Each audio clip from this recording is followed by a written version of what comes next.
प्रायोजक हैं cancer healer centre, a new beginning.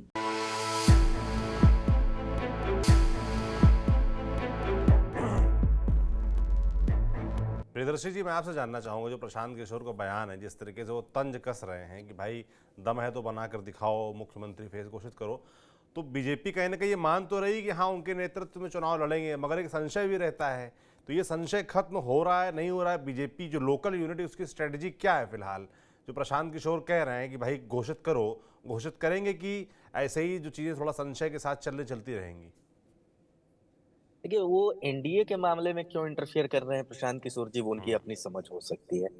लेकिन मैं इतना जरूर कहना चाहूंगा कि प्रशांत किशोर ही नहीं, आज की तारीख में तमाम लोग नीतीश कुमार पर हमलावर हैं। सभी लोगों को लग रहा है कि नीतीश कुमार अब कमजोर हो चुके हैं और इन्हीं पर हमला किया जाए। और प्रशांत किशोर भी उसी कड़ी में है और प्रशांत किशोर अपने लिए मौका तलाश रहे हैं। प्रशांत किशोर के लिए एक और बड़ी चीज है, वे नीतीश कुमार के वोट बैंक को अपने पाले में करना चाहते हैं। यही कारण है कि वे बार बार नीतीश कुमार पर हमलावर होते हैं। जिस तरीके से छोटे छोटे पॉकेट को लेकर के नीतीश कुमार ने बड़ी राजनीति की है, उसी तरीके से प्रशांत किशोर चाहते हैं कि राजनीति की जाए। वे भाजपा को भी नीतीश कुमार वाले अंदाज में ही अपने साथ लाना चाहते हैं या उनके साथ जाना चाहते हैं। जिस तरीके से नीतीश कुमार 95 में समता पार्टी बनाने के बाद महज 6 सीटें जीते थे समता पार्टी ने उस चुनाव में, विधानसभा चुनाव में। उसके बाद भी भारतीय जनता पार्टी ने गठबंधन कर लिया था समता पार्टी के साथ और लोकसभा चुनाव में उसके ठीक एक साल बाद 1996 में जो लोकसभा चुनाव हुआ था, उसमें 8 सीटें समता पार्टी जीत गई थी। क्षेत्रीय पार्टी होने के बावजूद बिहार में 6 सीटें जीती विधानसभा में और लोकसभा के चुनाव में 8 सीटें जीत गई, 6 बिहार की, 1 यूपी और 1 उड़ीसा में। तो उसी तरीके से प्रशांत किशोर चाहते हैं कि देखिए, हमारा कम जरूर होगा, लेकिन आने वाले दिनों में जब नीतीश कुमार नहीं रहेंगे, राजनीति के नेपथ्य में चले जाएंगे, तो भारतीय जनता पार्टी के पास कोई चेहरा नहीं होगा। तो हम हमारी पार्टी के साथ गठबंधन करके जिस तरीके से नीतीश कुमार को चेहरा बनाया गया था, उसी तरीके से भविष्य में भारतीय जनता पार्टी मुझे भी चेहरा मानेगी, मेरे साथ भी वही व्यवहार करेगी जो नीतीश कुमार के साथ किया था। और एक और वो भाजपा के दुखती नस को दबा रहे हैं, वो है कि भारतीय जनता पार्टी बिहार में नेतृत्व को नहीं उभार पाई है जो सीएम मटेरियल टाइप हो। है भी, देखिए कई राज्यों में तो भारतीय जनता पार्टी ने बिना सीएम चेहरा के चुनाव जीता है। दिल्ली भी अभी अभी उसका उदाहरण है। किस तरीके से महाराष्ट्र में देवेंद्र फडणवीस बड़े नेता थे, लेकिन उनके चेहरे पर चुनाव नहीं हो रहा था। बाद में देवेंद्र जी को मुख्यमंत्री बनाया गया।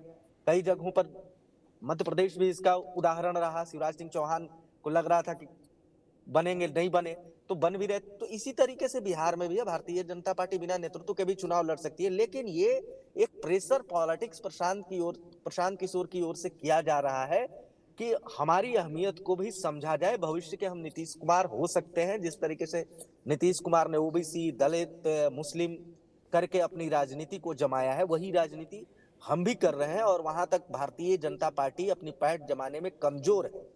जनता दल यूनाइटेड कमजोर भी हुई है हाल के दिनों में। देखिए, 2014 के बाद लगातार जनता दल यूनाइटेड कमजोर हो रही है। आंकड़ों के हिसाब से भी आप देख लीजिए, वोट बैंक के हिसाब से और भी जो राजनीतिक उठापटक है, उस मामले में जनता दल यूनाइटेड लगातार कमजोर हो रही है। तो भारतीय जनता पार्टी को भी एक साथी चाहिए।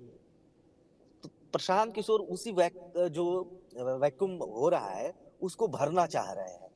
क्योंकि देखिए, इस चुनाव में अगर जनता दल यूनाइटेड का अगर परफॉर्मेंस ठीक नहीं रहा, तो निश्चित तौर पर भारतीय जनता पार्टी को भी नुकसान होगा। क्योंकि गठबंधन में अगर जनता दल यूनाइटेड सीटें लड़ती है तो, और उसी तरीके का परसेंटेज रहा जो 2020 में था, या उससे अगर घट गया, तो सरकार बनाने से भी चूक जाएंगे। हालांकि वैसी स्थिति नहीं दिख रही है। भारतीय जनता पार्टी अभी बहुत मजबूत हुई है बिहार में। जनता दल यूनाइटेड भी मुझे नहीं लगता है कि 2020 को दोहराएगी, बेहतर प्रदर्शन करेगी। बजट वगैरह का जो मामला है, उससे भी एनडीए को बहुत फायदा होने जा रहा है। लेकिन इन तमाम चीजों के बीच में जो प्रशांत किशोर बार बार एंट्री ले रहे हैं नीतीश कुमार पर हमलावर होकर के, वे भारतीय जनता पार्टी पर उतने हमलावर नहीं हो पा रहे हैं। वे हमलावर हमेशा नीतीश कुमार पर हो रहे हैं, क्योंकि प्रशांत किशोर वहां के वोट बैंक को अपनी ओर आकर्षित करना चाहते हैं। जैसे बहुत सारे जो इंटेलेक्चुअल मुसलमान हैं, वो प्रशांत किशोर के साथ जुड़ने को इच्छुक हुए हैं। दलितों की बात ये कर रहे हैं, ओबीसी की भी बात ये करने लगे हैं, और भी तमाम, और खुद तो इस तरीके से पूरा एक मामला जो नीतीश कुमार ने 90 के दशक में किया था, उसी स्टाइल की राजनीति को प्रशांत किशोर ने पकड़ा है। और इनको लग रहा है कि नीतीश कुमार जल्दी खत्म हो, जल्दी रास्ते से उनके हटे, तो वहां जो कोई नेतृत्व नहीं बचेगा, तो उस पर उनको काबिज होने का जल्द से जल्द मौका मिलेगा। प्रशांत किशोर ये देख रहे हैं बॉस।